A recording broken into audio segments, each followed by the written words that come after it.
Asante Mheshimiwa Mnawia. Jiandae Mheshimiwa Bulaya.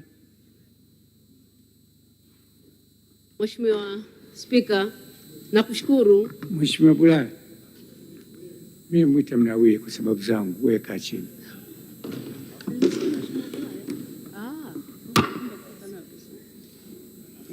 Mheshimiwa Spika, nakushukuru kwa kunipa nafasi.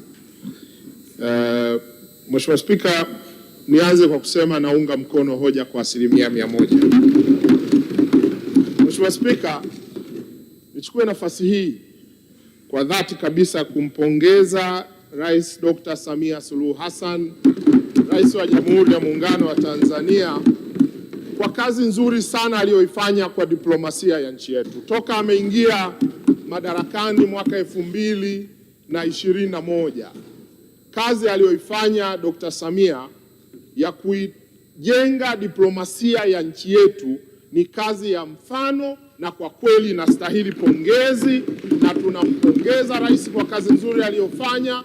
Amejenga heshima kubwa sana ya nchi yetu. Rais, hongera sana kwa kazi nzuri uliyofanya. Lakini nimpongeze sana kakaangu Thabit Kombo, waziri wa mambo ya nje. Kakaangu, unafanya kazi nzuri sana. Wewe hodari, muungwana, mzalendo, na umefanya kazi ya diplomasia ya nchi yetu kwenda vizuri sana. Wewe pamoja na wasaidizi wako umepata vijana wamelelewa na umoja wa vijana wa CCM, na hakika wanakusaidia kazi nzuri ya kuendeleza diplomasia ya nchi yetu. Lakini chukue muda huu, kwa sababu ya muda kidogo, ni washukuru watendaji wa wizara hii wakiongozwa na katibu mkuu. Wanafanya kazi nzuri sana, umepata wazalendo sana. Na niwapongeze mabalozi wanaoiwakilisha nchi yetu duniani. Watu hawa kazi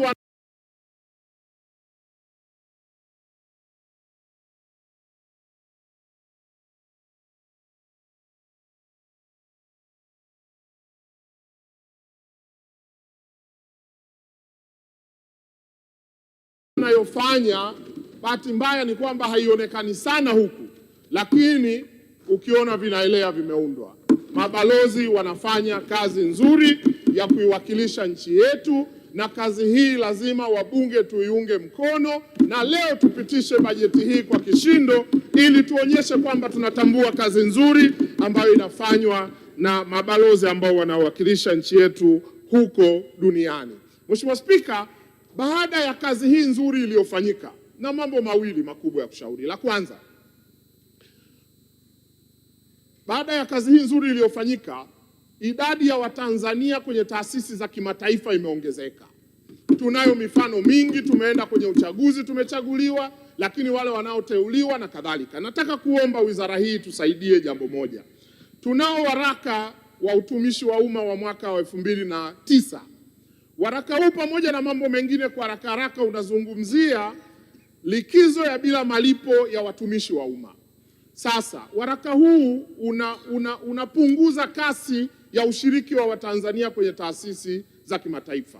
Kwa nini? Kwa sababu moja, kupata likizo hiyo imekuwa tabu, lakini likizo hiyo ina masharti ambayo hawa Watanzania wazalendo wakipata fursa huko duniani, wakienda wakirudi huku, wanarudi kuanza pale walipotokea. Kupanda kwao vyeo kunasimama. Sasa nadhani hili lina discourage hawa watu kwenda huko nje. Ninakuomba Mheshimiwa Waziri, tunakuamini, nina hakika unaweza shirikiana na Wizara ya Utumishi. Nendeni mkapitie upya waraka huu ili tuongeze idadi ya Watanzania.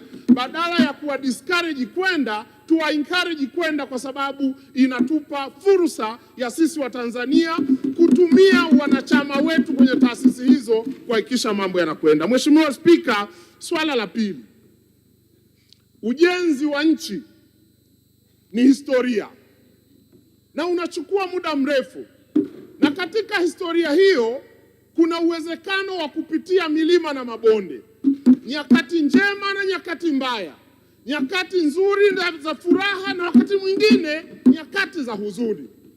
Na nahodha mzuri anapimwa wakati wa dhoruba. Nchi yetu imekuwa na miongo kadhaa ya kujenga historia yetu na mahusiano yetu na marafiki zetu.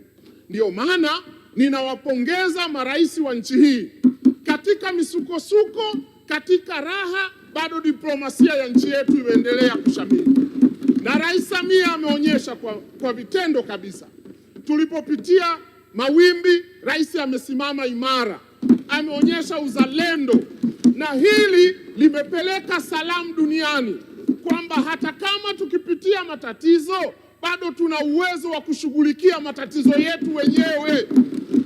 Na hili limempa heshima rais wetu, na hili linatupa sisi kumuunga mkono rais wetu kwa kazi anayofanya. Sasa nataka kuiomba wizara mara kadhaa tuwakumbushe marafiki zetu kwamba tuko tayari kushirikiana nao kama marafiki zetu kuzitatua changamoto mbalimbali tunazopitia, lakini muhimu wakumbuke nchi hii iko huru, ilipata uhuru wake. Uhuru wetu hatukupewa kama zawadi, tulipambana tukapata uhuru wetu. Tuko huru wa uheshimu uhuru wetu, tunaheshimu mchango wao, tunathamini mchango wao kwa kushughulikia changamoto tulizonazo, lakini waje wakijua nchi iko huru na wauheshimu uhuru wetu.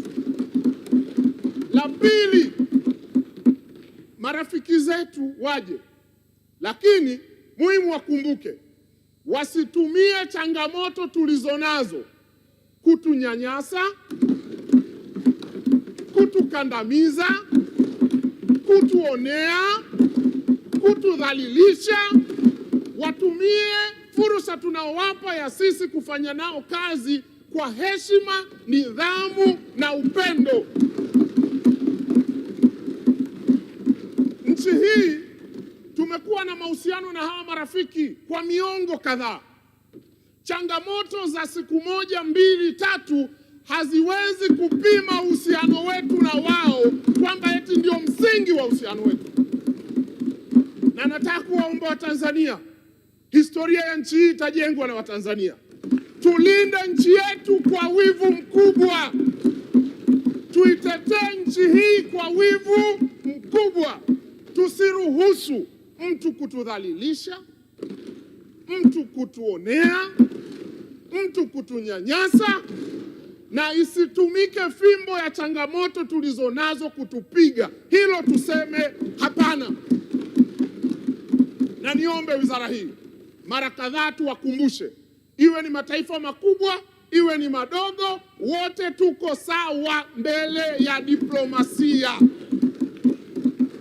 Kwa hiyo waje tushirikiane, tufanye nao kazi. Na waziri, umefanya kazi nzuri, umetembelea mataifa kadhaa, na na hakika utakwenda kwenye mataifa mengine. Naendelea na msimamo huu, hatufungamani na upande wowote, lakini watuheshimu wanapokuja kufanya kazi na sisi.